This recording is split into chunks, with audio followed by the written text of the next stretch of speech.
High profile case sir, copy okay sir, copy okay sir, Shivankita के नाम पे ये केस है। 5-7 मिनट के बाद भी ये निकल के आई बाहर और भाई एफडी बताइए, एफडी मेरे नाम में कितनी है, प्रॉपर्टी कितनी है, पैसा कितना है, क्या है क्या नहीं, 91 लिखा होता है। उसके अलावा किसी भी कॉल को अगर आप नहीं आते तो उठाने की आवश्यकता नहीं है। उत्तर प्रदेश के आगरा में फेमिना मिस इंडिया 2017 शिवांकिता दीक्षित के साथ एक बड़ी साइबर ठगी के मामले में उनके पिता सामने आए हैं। शिवांकिता के पिता संजय प्रकाश दीक्षित ने बताया, वह लगातार दरवाजा खटखटाते रहे, लेकिन उनकी बेटी इस कदर डिजिटल अरेस्ट थी कि उसने दरवाजा नहीं खोला।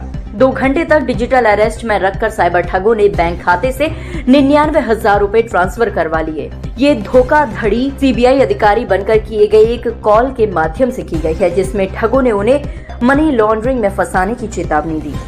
दरअसल शिवांकिता दीक्षित जी के पिताजी हैं, इससे जानेंगे आखिर हुआ क्या हुआ था जब आपकी बेटी अकेले यहाँ बात कर रही थी? आपको लगा नहीं कि कुछ गड़बड़ मामला? नहीं, मैं पड़ोस में मेरे पे गर्मी हुई थी, मैं वहाँ पे क्या हुआ था, जब मैं वहाँ से लौटा क्रिमेशन के लिए, गाड़ी चलाने के लिए, मैंने वाइफ से चाबी मांगी घर की, तो मुझे आप चाबी दे दीजिए, मैं वहाँ जाना है मेरे को, बोले नहीं आप पहले ऊपर आओ। मैं ऊपर आया तो मुझसे गाड़ी 1.5 घंटे से ऊपर हो गया, सीढ़ी को कमरे के अंदर बंदर होने की आवाज आ रही है और किसी से बात कर रही है। तो मैं थोड़ा नॉक किया, गेट भी खुला।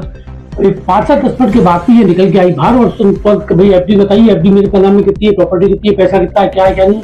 मैं बात के हुए बात पूछे, बिल्कुल चुप हो जाऊंगा। तब मैं कोई बात नहीं, हम लोग चुप हो गए। ये तो कमरे के अंदर फिर दोबारा कमरा बंद कर दिया। 10 मिनट हुआ, 15 मिनट हुआ, 20 मिनट हुआ, बीच में मैंने 3-4 बार उसको कमरे को लॉक किया तो वो नहीं, मैंने गेट खुला। फिर मुझे गुस्सा आया, मैं गेट तोड़ दूंगा, आप कमरा खोलिए। जैसे जैसे गेट खुला तो एकदम बहुत ज्यादा मतलब ये आवाज की पोजीशन में थी एकदम, तो पता नहीं इसके साथ क्या हो गया। क्या हुआ वो कुछ नहीं, तो बेटा मेरा आ चुका था।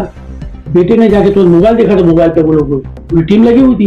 बेटे तो स्विच ऑफ किया, मैं तुम्हारे साथ फ्रॉड हो गया। तो तुम समझ नहीं पा रही हो कि क्या हो रहा है तुम्हारे साथ में। भाई जो आदमी ये कह रहा है कि आप अपने माँ बाप को भी नहीं बताओ, समझ आपसे कोई गलत काम करा रहा है।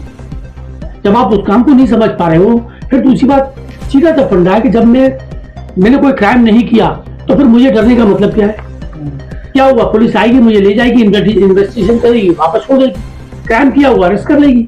और अगर मैंने क्राइम किया और मैं पुलिस से छुपा भी लूंगी तो पुलिस 2 साल बाद, 10 साल बाद, 20 साल बाद कहीं से भी अरेस्ट कर सकती है। तो पुलिस से आप बच नहीं रहे, इसलिए कहीं कोई डरने की जरूरत नहीं जब आपने क्राइम नहीं किया है। और सबसे पहले अपने मदर फादर को, पेरेंट्स को अवश्य बताइए। और एक चीज कल मुझे और साइबर थाने में बताया गया कि 91 नंबर के जो स्टार्टिंग में इसमें 91 लिखा होता है, उसके अलावा किसी भी कॉल को अगर आप नहीं आते तो उठाने की आवश्यकता नहीं है। मतलब शुरुआत में 91 लिखा रहे हैं। हाँ, 91 अगर सितंबर 91 जो इंडिया का कोड है अपना 91 अगर उसके आगे वो आगे 91 लिखा है, उसके अलावा कोई और लिखा हुआ है तो आप ये समझिए कॉल पार किया और फ्रॉड कॉल यूज। और आपसे अगर कुछ कॉल रिसीव हो जाता है तो आप सीधा हेल्पलाइन नंबर है 1930 साइबर क्राइम का, आप तुरंत उसको डायल करिए और ऑनलाइन अपनी कंप्लेंट। वो सारी चीजें मतलब चली रही है तब से, तो ही नहीं हुआ आज सुबह। और आज सुबह तो वो आ रहे थे, मीडिया आनी थी, फिर मुझे थाने जाना था, तो वहाँ मुझे FIR की कॉपी लेनी थी, तो मैं वहाँ गई भागने के लिए कल। और कल मतलब आज सुबह, और कल पूरा दिन ऐसे निकल गया, साइबर सेल में बैठी हुई थी अपने प्रोसीजर के लिए। तो वीडियो कॉल में पूरी वो एकदम आपको लगेगा पूरी ऑफिस है, एकदम असली सब कुछ जी। और प्रॉपर कॉल डाइवर्ट करते हुए पीछे से ये भी सुनाई दे रहा है, sir copy, this is an emergency case, this is a high profile case, sir copy okay sir, copy okay sir, Shivankita के नाम पे ये केस है। वायरलेस का वो भी बात करते रहते हैं।